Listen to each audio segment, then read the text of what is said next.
Round 11 of Allianz Premiership Women's Rugby saw a weekend packed full of local derbies. In the West Country, the unbeaten Gloucester-Hartpury hosted fourth-place Bristol Bears, with Sale Sharks also in the area at Exeter Chiefs. And in the East Midlands, Leicester Tigers were on the prowl away at Loughborough Lightning. But our roundup begins with the Duel in the capital, where league leaders Saracens were out to leave a mark on London rivals Harlequins.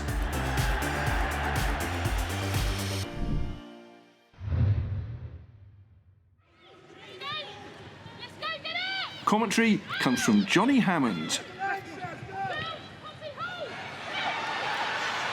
Wilcox.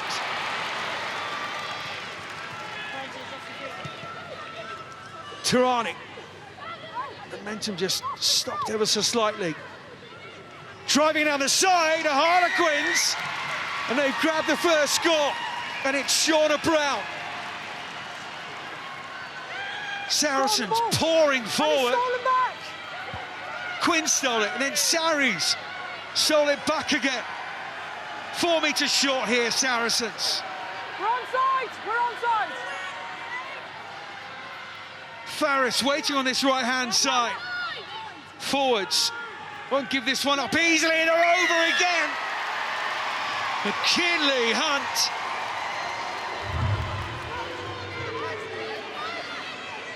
They spin round on that right-hand side. Evans has been pulled out, but driving towards their line, they're over it. McKinley Hunt with a double. Saracens on the front foot again, getting over that gain line. Poppy clear. Kildunny is trying to hold her up, but there's acres of space on the right-hand side. Keep it tight, though. Kelsey Clifford. It looks like they've got themselves over that line again, Saracen, and it is McKinley Hunt. Hat-trick.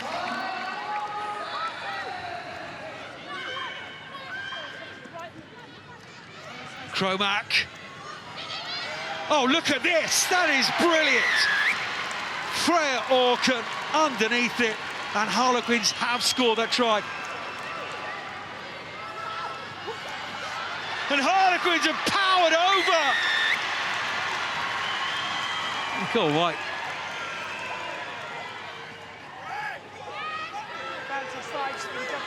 Leading just about. Another penalty coming here. Maybe more when this breaks down. If it breaks down, Caris Phillips is there. Goes on the left-hand side. Oh, Quids have got there. 2 points, the difference in the duel. Amy Lazelle.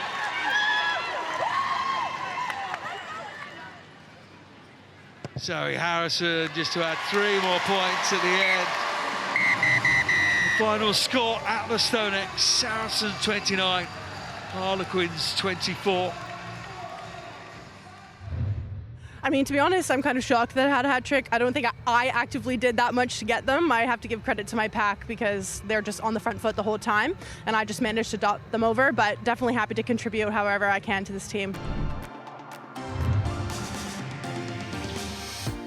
To Kingsholm now, where Bristol Bears were the latest team to try and end Gloucester-Hartpury's impressive winning run. The defending champions have been relentless, and when Mo Hunt's quick thinking gave them an early lead, it looked as though Bristol faced a tough afternoon. But their response was fantastic, with a high-quality try levelling things up. It was scored by Holly Aitchison, and the Bears began to believe they could extend their own winning run to 4 matches. Just before half-time, they took the lead. Lana Skeldon over. With a 14-7 advantage, Bristol were dreaming of a big victory.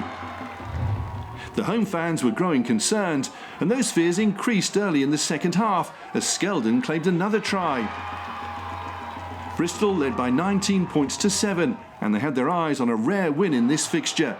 Gloucester-Hartpury had come out on top in 9 of the previous 10 league meetings.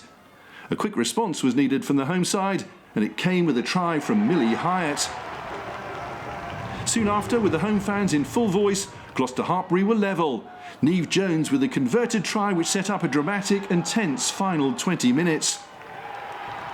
It was 19 all, and from there it looked as though Bristol Bears would go home with a draw under their belts as they withstood the growing pressure. But then, with the last play of the game, Gloucester-Hartpury found a way to win the match. Replacement Nell Metcalf over for the bonus point try, which made the final score Gloucester-Hartpury 24, Bristol Bears 19.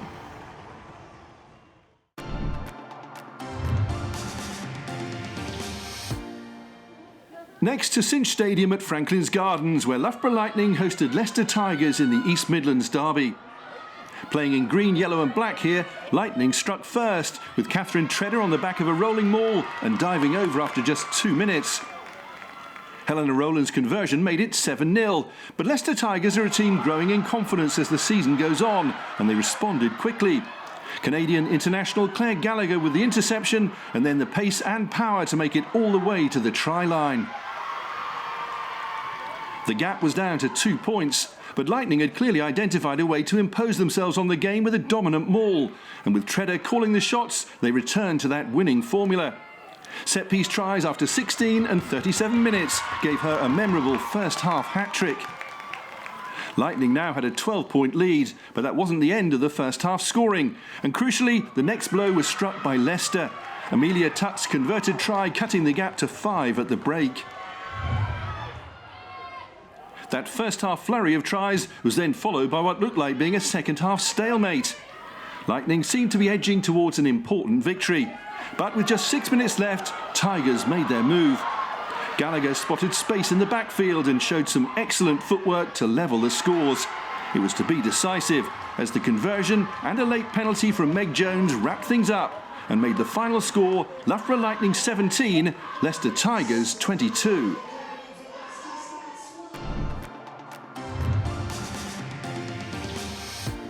Finally to Sandy Park and the second meeting in a matter of weeks between Exeter Chiefs and Sale Sharks. The Chiefs passed a half-century of points in the first match, winning 54-3, and it wasn't long before Claudia MacDonald put them ahead in the return. That was followed by another home try from Hope Rogers, before the Sharks briefly got themselves back into the contest. A lovely crossfield kick from Katana Howard, gathered gratefully by Lauren Delaney. Another kick proved productive at the other end just a few minutes later. This one from Brooke Bradley on her 50th appearance for the Chiefs seemed to have gone astray, but Ailey Sinclair recovered well to scoop up the ball and run to the try line. The kicking game was paying huge dividends, with another one leading to the bonus point for Exeter. Kanako Kobayashi sending the ball wide for MacDonald to claim her second of the afternoon. And at half-time, Exeter Chiefs led by 28 points to 5. In the second half, they ran in 36 unanswered points. Cleona Maloney, Dalika Menin, Harriet Miller-Mills and Robin Wilkins all touched down, but the individual honours went to Ailey Sinclair. This was her second try of the afternoon, and with 6 minutes left, she scored again. 4 Sale Sharks defenders tried to stop her, but with a hat-trick in her sights, she wasn't to be denied. And in the end, a dominant Chiefs performance earned them 10 tries and a final score of Exeter Chiefs 64, Sale Sharks 5. And here are all the weekend results. Leicester with the distinction of being the only away winners. Elsewhere, it was home victories for Saracens against Quins, Exeter against Sale Sharks, and Gloucester-Hartpury, who had to work hard for their victory over Bristol Bears. So still just a point between first and second, with Chiefs and Bears making up the top 4. The bottom 2 also remain unchanged, despite Leicester and Sale Sharks having been deducted 5 points in the week after failing to achieve a minimum average of 13 English qualified players in their matchday squads. Next weekend sees Sale's rearranged round 4 tie against Gloucester-Hartpury take place at Hartpury University Stadium. We then move into round 12 of Allianz Premiership Women's Rugby. Our live game on TNT Sports comes from Bristol for a Friday night fixture between the Bears and Lightning.